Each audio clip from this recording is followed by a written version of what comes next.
With the release of the new expansion, there's been a ton of exciting deck building going on, and one particular deck I've had a lot of fun playing is Adzikov's Cyrus Hemmelfart Engines list. So let's start by looking at the leader. Cyrus spawns a Firesworn Zealot, which is a 2-power token and has 3 charges.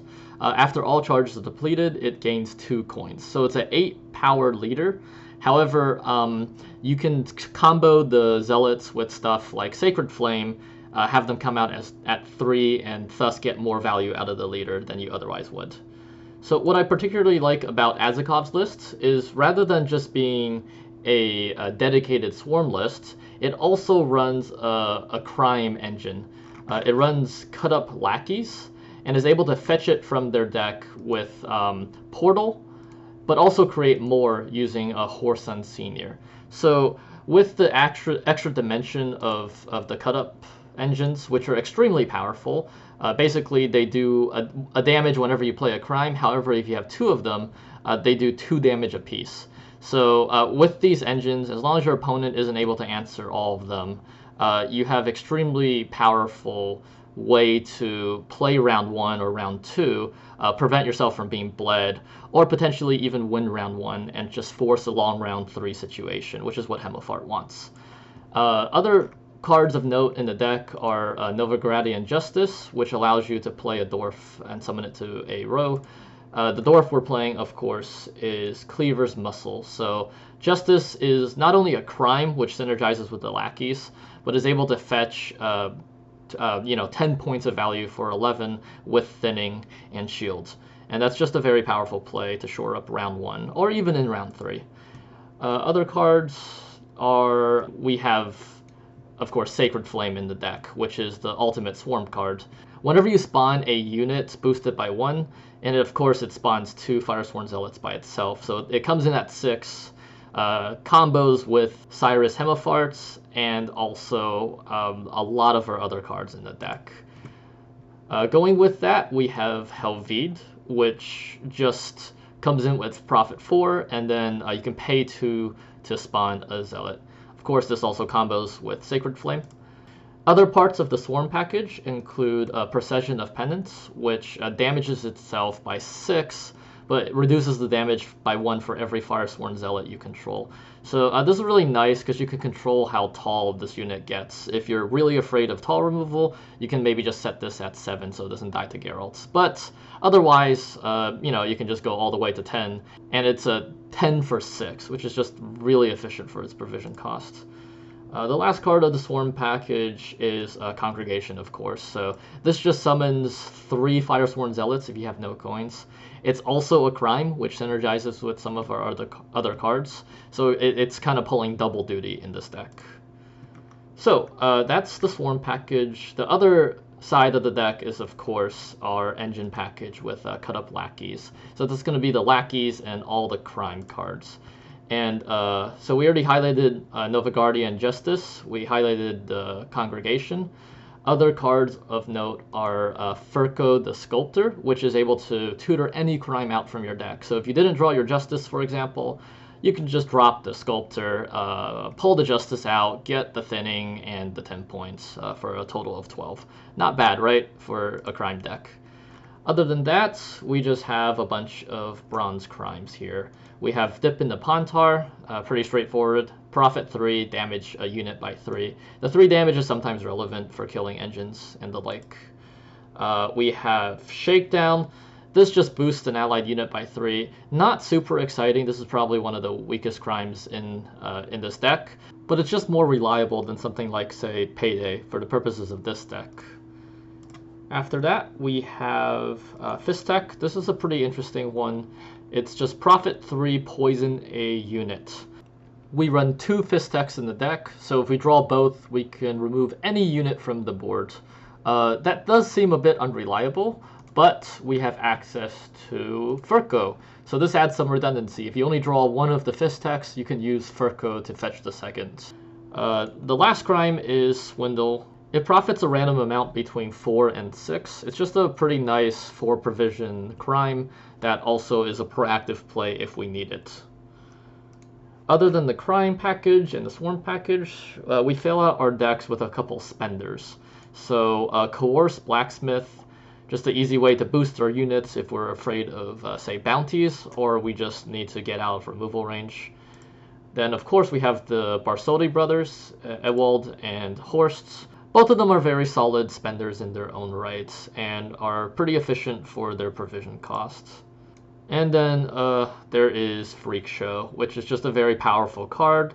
We don't have the Apothecary combo in this deck, as a lot of other decks run, but you can still use it to remove most things from the board and combo it somewhat with Horst by boosting it so it can do more damage. It can really just machine gun down your enemy's board and remove all engines if you have both on the field. So the last card in our deck is just Avallac'h Sage, and this fetches an artifact from your deck. So it's a way to find Sacred Flame or Portal if we don't draw them. It just adds extra redundancy and makes the deck play a lot smoother because you definitely want access to Sacred Flame, especially in round 3. So that's the deck. Let's jump into a game.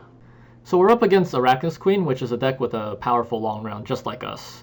For mulligans, you definitely want to mulligan Cut Up Lackey because that's her portal target, and then you can just mulligan some of your lower impact bronzes and try to find your key cards like Horson Senior and Sacred Flame and Portal.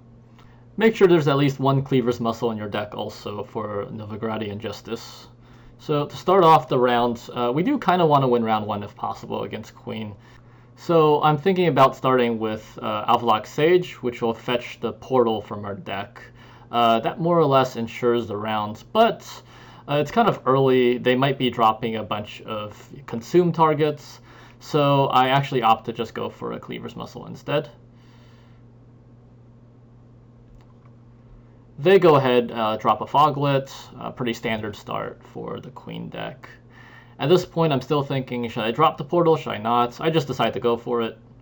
This is going to fetch our 2 Cut Up Lackeys, which, with the Bonded ability, will give us 2 damage apiece every time we play a crime. They go ahead and Cyclops their Foglet at this point, damaging our Lackey to 1. I'm kind of kicking myself for not saving the tactical advantage. I could have advantaged the Lackey, prevented it from dying potentially, but you know, it is what it is. I go ahead and just play my Congregation. You might be wondering why I don't save this for Sacred Flame in, say, round 3, but the reality of the situation is you usually generate so many units round 3 that you might not even have room for the Congregation, which is why I'm okay using at least one of them round 1. Here they Portal for Vran Warrior and Kikimor, both of which are engines. I actually make a mistake here by using Dip into Pontar on the Vran Warrior. It turns out, as you'll see, that the Kikimor Warrior is a much bigger threat than the Vran Warrior was going to be. I was just a little bit too afraid of the bursts. But now they have a engine on the board that's going to be able to tick up every turn, basically consuming a drone and upgrading by 2 points. So that's not great for us. We don't have a way to really deal with the Kikimor. So I just go ahead and play my Blacksmith, boost my units. I'm still trying to stay in this round as long as possible, but it doesn't look great because now they have their engine. And this all goes back to not removing the first Kikimor. They play another Warrior, which, again, 2 engines, now they're gaining 4 points a turn just by consuming drones. Not great for us. Where's old Gimpy when you need it, right? So at this point, I am thinking about passing. There's no way we're going to be able to catch up to them in the long round. However, you know, playing one more card isn't necessarily the worst thing in the world. I just go ahead and use my Swindle and use the gold generated to buff all my units. This will keep us at least in this round for one more turn. And it also forces our opponent to commit maybe something a little bigger to try to catch up. And indeed they do. They drop their Detlef Higher Vampire, which is rather scary, as you can see, because they're only 3 points away from overtaking us on even. At this point, I've had enough, so I just pass. They go ahead, just Cyclops on the Detlef to win the round, which is nice. So we at least got them to commit Portal and Detlef. We didn't win the round, but, you know, we got out of it. We didn't lose card advantage. This is still fine going to round 3 because we are also very powerful in the long round. For round 2 mulligans, I'm just looking for the last little bit of gold cards I can. We mulligan Cleaver's Muscle, of course, for Novigrad Justice because we already played round 1. They pass. I just go ahead and play Horst, setting up for a 4-profit Ewald in round 3. We get a pretty nice draw of Helvide at the start of round 3, but of course Muscle comes back, so we need to mulligan it again. Getting both Fistex is nice. I don't have to fetch it from my deck. Furco's in my deck anyways. So this is a pretty solid round 3 hand. Just starting out, I'm going to go with Sacred Flame. I kind of debated a little bit, but there's not really a better start, I think, with this hand. So we just go Sacred Flame, and because it is Queen, I'm not really too scared of Row Punish. They don't generally run Lacerate or anything like that. So I'm just going to use my Cyrus Hemmelfart right now, get some extra value on the Sacred Flame just in case they blow it up, and also setting up 3 gold so we can play Horsun Senior with the Tribute to make 2 cut-up lackeys. They just start Summoning Circle, perfectly reasonable, very strong play in a long round. I go ahead with the Senior. So now we have 2 more engines on the board, which combo with our crimes. And most notably, our gold is at 0, which means we can play Congregation now, potentially. They play Keltolis, which is an interesting choice. It's going to destroy a Firesworn every turn until I deal with it, which is pretty annoying. I think for a little bit, try to figure out if there's a way I can kill it on the spot. Unfortunately, none of my cards do quite enough damage. I need to do 6. Freakshow only does 5. Ewald will do 4 damage. So I'm just going to have to rely on the lackeys to ping it to death. I just dropped my Congregation, because why not?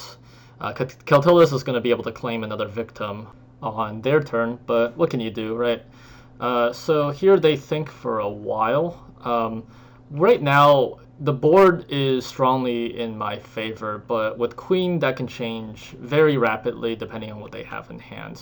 They just go ahead and drop a Slizzard, which again presents a pretty interesting choice for me. I can either kill the Slizzard right now with something like Freakshow or Ewald, or I can deal with the Keltolis. Slizzard is a bit scary. It represents the ability to consume any of their death wishes and generate a lot of drones. However, I decided to kill Keltolis instead. My reasoning being, I actually have 2 Fistex in hand, so I can kill any tall unit. If the Slizzard gets too tall, that may be a good target for our Fistex. Instead, our opponent just goes ahead and necromancies a Cyclops and kills our Ewald, which is fine. We still have Freakshow if they have something we must remove from the board. At this point, I just drop Helvide, just get the spawns out, use the gold we have stored in our bank. We don't really want to Fistech anything, and I want to make sure to save Freakshow for another engine, potentially. So they drop a Barbagazi here, and then fetch a Harpy Egg from their deck with Summoning Circle. So at this point, I'm thinking I can Freakshow the Barbagazi. I can kill it exactly with enough charges. But then I think better about it. I still have 2 Fistex in my hand. It might be tricky to actually find value with the Fistex against Queen. So I'm just going to be using the Fistech on Barbagazi. So they're going to be able to get a couple consumes out, which is annoying. But this way we can at least more or less ensure the Fistech gets some value. They just drop a Varan Warrior here, consume the egg, which unfortunately got the lackey hit. And we will just go ahead and Freakshow the Varan Warrior. Varan Warrior is very scary. We don't really want to deal with that, especially since we saw Forktail in round 1. Unfortunately, I forget that I have 1 coin left in the bank, so we actually waste that 1 bleed. That could have won on something like the Harpy. We go ahead and kill the Varan Warrior, and I'm just going to ping down a drone, leaving the Freakshow at 2 so it doesn't get consumed by Glusty Warp if they have it. They go ahead and drop K-Ren here, but they don't opt to consume. They might have been a little afraid of tall removal, which is why they don't use the consumes, but I think this might have been a slight mistake on their part, because it lets us use our Fistech on the Barbagazi now. If they had just consumed the Barbagazi, the second Fistech would have only been 3 points, obviously plus the lackey value. So they missed out on denying us 6 points with the Fistech. Of course, I mean, we could have had the Geralt potentially, right? And that would have been bad for them. But they're so far behind on points as it is, I feel like it might have been worth it to just take the risk, get some points where they can. Of course, they do have the She Troll combo with Karen, which is what they were kind of saving it for to begin with, and that gives them a decent amount of points. However, they are still more than 20 points behind. We just slammed Justice as our last play, which gives us 11 points with the Flame, and also 4 more points on the Lackeys. All in all, amazing value. We're up 43 points at this point. Our opponent takes one look at the board and decides to concede, giving us the game. So that's Adzikov's Hemmelfart Engines deck. I've had a ton of fun playing this, and I hope you do as well. If you have any questions, please leave them in the comments below, and thanks for watching.